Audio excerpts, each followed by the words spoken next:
So let's talk about the history of propaganda. Propaganda has been around since the cave days, when the cavemen used to paint paintings on the wall in order to propagate messages. They painted a tiger, letting their fellows know that there may be danger out there. Painted maybe some cows, let them know there's food. So these messages needed to be propagated, and they had a limited communication skill, and they had limited ways of communicating. So this was an effective way to propagate a message without having to do it over and over again. Now you put it there, and anyone walking through there sees a tiger painted on that wall, maybe they'll be careful.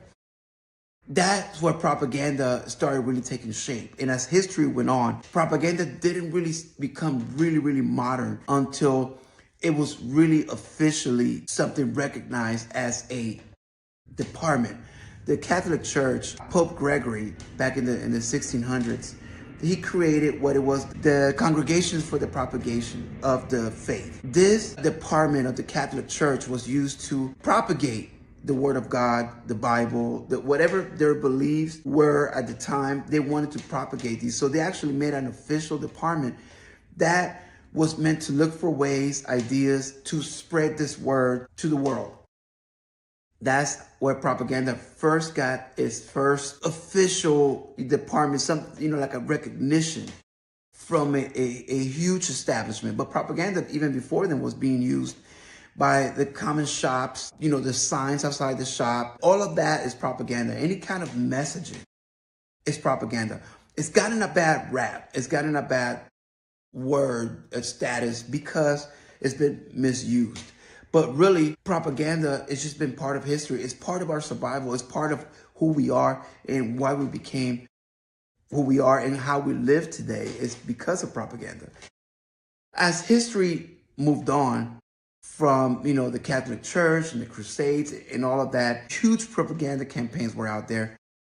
Other countries, that was in Rome, but in other countries, China, the emperors used a propaganda. Sometimes it never needed to be a sign or something like a messaging that was static. Sometimes a person can propagate the word. So sometimes you have propagandists that will go on behalf of the kings or the emperors and will propagate the word of the king or whatever message needed to be out there. It could be as simple as, hey, everyone, there's going to be a feast tomorrow at sundown, as manipulative as there's a monster in the woods. No one go there because you will get eaten. So fear and all of that were part of propaganda from early on. As we moved on, propaganda became really heavy, during the war, the Germany war, where it was just horribly misused to influence a big part of a population of people to believe certain things about other people. And I think that the history is very clear on how the misuse of this propaganda was, where to the point where Hitler was having to, he had films that he would commission to make Jewish people look bad. It was a bad time in history because people were really blindsided by how effective these subliminal messages can get into the system. Then later on, after that war, propaganda didn't end there. Actually, it got stronger. It got probably more stealth. It got more secretive. It got more manipulative. And to think that the war ended propaganda is really the biggest ignorance anyone can think. It made it stronger to the point where the United States and Russia, now moving into that segment of the period of history, they started doing propaganda against each other. That was, during the Cold War, and all these posters and patriotism and all of these things came into light. You needed people to enlist in the army. So, the famous, poster pointing, on you. And same thing in Russia, it had its own posters. And at the time, television was not around. So a lot of these posters were the entertainment and the television of the times. Then television came into play. Now propaganda just really took off, where now you could have shows, commercials, all of these things inside people's homes. People did not have to be out in public to get these propaganda messages. Now you literally could program them right into people's homes. And it's been that way ever since. Now we understand how today social media the biggest propaganda machine that I think we've had in history. It's just so powerful, where all these messages, conflicting messages, misinformation, disinformation, wrong information, all of these things are mixed in, and the population is just absolutely confused. But they don't even know they're confused. They just go on about their day, getting bombarded with 200 million ads per second, different information, shows, influencers, all these people giving information. Some countries are even in control of the social media platforms, and they give the information that they want the public to know. So the public does not even know reality from what's being propagated.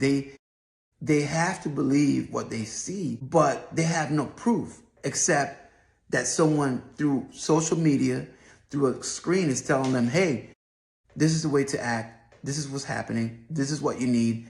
You don't need that. You need this. If you don't do this, this would happen. All of this without leaving even your bed. Propaganda throughout history has gotten so powerful that people that misuse propaganda, or just people that use propaganda, are the ones that say propaganda is bad, even though they're using it. So they are giving you propaganda about propaganda being bad as they're using it. Propaganda is not as effective when you know what it is. If the population understands that these messages are meant to influence them, and they're meant for them to take a certain action, and it's not as effective as if it just catches them off guard.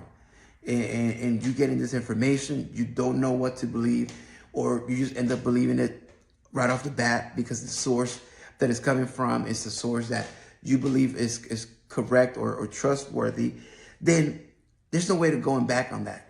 That's the reason that political campaigns have gotten so dirty. Political campaigns, both sides have extreme views because the propaganda has gotten really out of control, or has gotten really, really in a very, very small control of a niche group of people that are moving and shaking the pieces and giving you information and bombarding you with information that's correct and incorrect at the same time.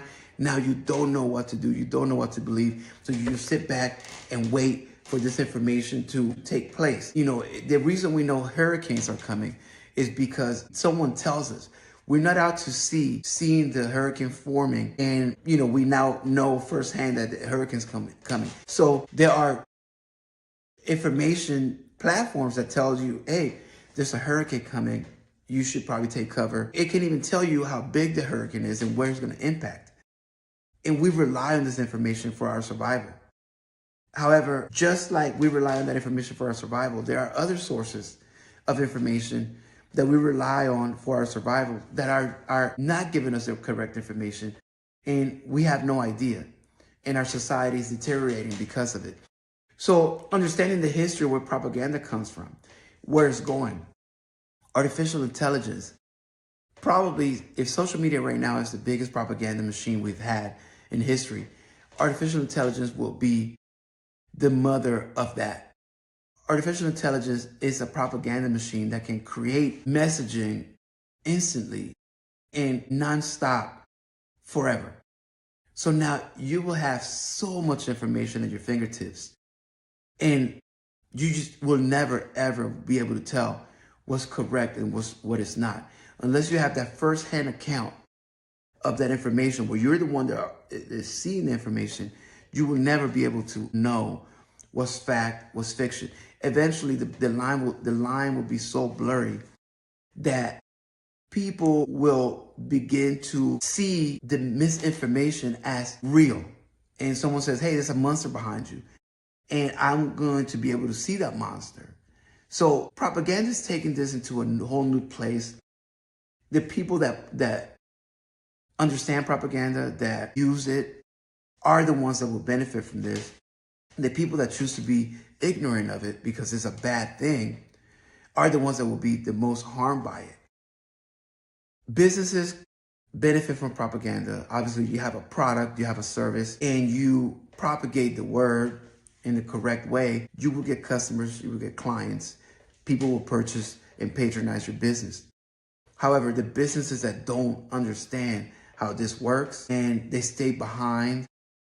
They're the ones that these big businesses will eat up. That's the reason that Walmart can come into a neighborhood. It can come into a community and take out all the mom and pop shops that are there, because they are great at propagating their services, their products, their stores. Just the big building with the big Walmart lit up, it's a propaganda campaign right in that neighborhood. How can you miss it? From any corner, you can see that Walmart, where the mom and pop shop in the middle of two other small shops does not have the visibility that a Walmart has. So people blame Walmart, saying, hey, they're coming here into our community and displacing these small businesses. The fact is that the small businesses could do a lot more to get the visibility, except that, they're a lot of times, unfortunately, the small businesses are stuck in traditional ways of propagating the word.